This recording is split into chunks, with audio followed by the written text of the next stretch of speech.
श्रावण मास के कृष्ण पक्ष की एकादशी की कथा सुनाने की कृपा करें। इस एकादशी का नाम क्या है और इसकी क्या विधि है? इसमें किस देवता का पूजन होता है?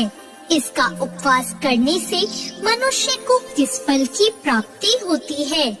भगवान श्री कृष्ण ने कहा, हे श्रेष्ठ धनुधर, मैं श्रावण माह की पवित्र एकादशी की कथा सुनाता हूँ। ध्यान से सुनो। एक बार इस एकादशी की पावन कथा को भीष्म पितामह ने लोक हित के लिए नारद जी को सुनाया था। नारद जी ने कहा था, हे पितामह, आज मेरी श्रावण के कृष्ण पक्ष की एकादशी की कथा सुनने की इच्छा है, अतः आप इस एकादशी की व्रत कथा विधान से सुना दीजिए। नारद जी की इच्छा को सुनकर भीष्म पितामह ने कहा था, हे नारद जी, आपने बहुत ही सुंदर प्रस्ताव किया है। आप बहुत ध्यान पूर्वक इसे सुने। श्रावण माह के कृष्ण पक्ष की एकादशी का नाम कामिका एकादशी होता है। इस एकादशी की कथा सुनने मात्र से ही वाजपेयी यज्ञ के फल की प्राप्ति होती है। कामिका एकादशी के उपवास में शंख, चक्र, गदाधारी भगवान विष्णु का पूजन होता है। जो मनुष्य इस एकादशी को धूप दीप आदि से भगवान विष्णु की पूजा करते हैं, उन्हें गंगा स्नान के फल से भी उत्तम फल की प्राप्ति होती है।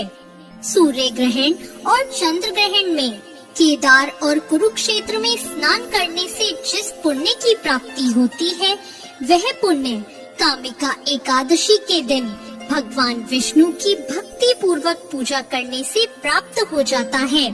संसार में भगवान की पूजा का सबसे ज्यादा फल, अतः भक्ति पूर्वक भगवान की पूजा न हो सके तो श्रावण मास के कृष्ण पक्ष की कामिका एकादशी का उपवास करना चाहिए। इससे बहुत ज्यादा फल मिलता है। आभूषणों से युक्त बछड़ा सहित गौदान करने से जो फल मिलता है, वह फल कामिका एकादशी के उपवास से मिल जाता है। संसार सागर तथा पापों में फंसे हुए मनुष्यों को इनसे मुक्ति के लिए कामिका एकादशी का व्रत करना चाहिए।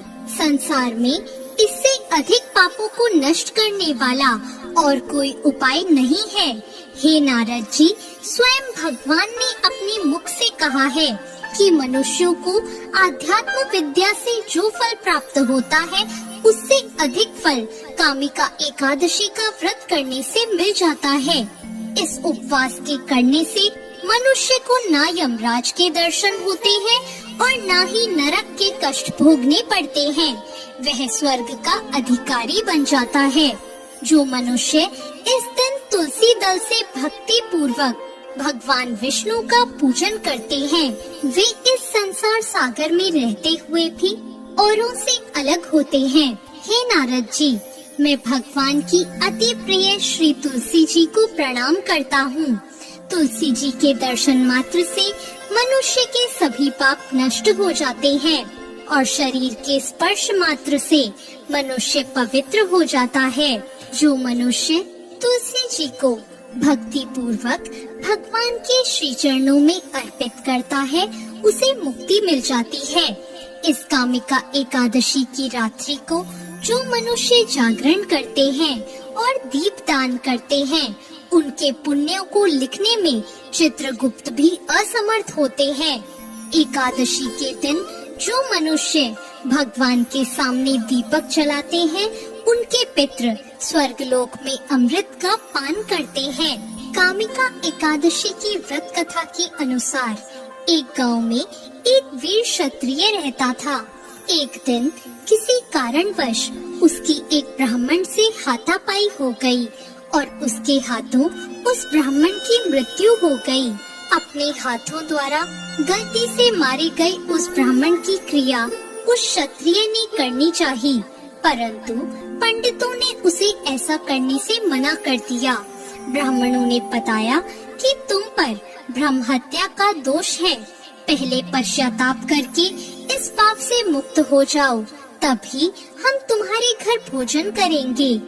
इस पर क्षत्रिय ने पूछा कि इस पाप से मुक्त होने का क्या उपाय है। तब ब्राह्मणों ने बताया कि श्रावण माह की कृष्ण पक्ष की एकादशी को भक्ति भाव से भगवान श्रीधर का व्रत एवं पूजन कर ब्राह्मणों को भोजन करा के उनका आशीर्वाद प्राप्त करके इस पाप से मुक्ति मिल जाएगी। पंडितों के बताए हुए तरीके पर व्रत करने वाली रात में भगवान श्रीधर ने क्षत्रिय को दर्शन देकर कहा कि तुम्हें ब्रह्म हत्या के पाप से मुक्ति मिल गई है। इस व्रत के करने से ब्रह्म हत्या आदि के सभी पाप नष्ट हो जाते हैं और इस लोक में सुख भोग कर प्राणी अंत में विष्णु लोक को जाते हैं। कामिका एकादशी के इस महात्म को सुनने और पढ़ने से ही मनुष्य स्वर्ग लोक को प्राप्त होते हैं। धन्यवाद।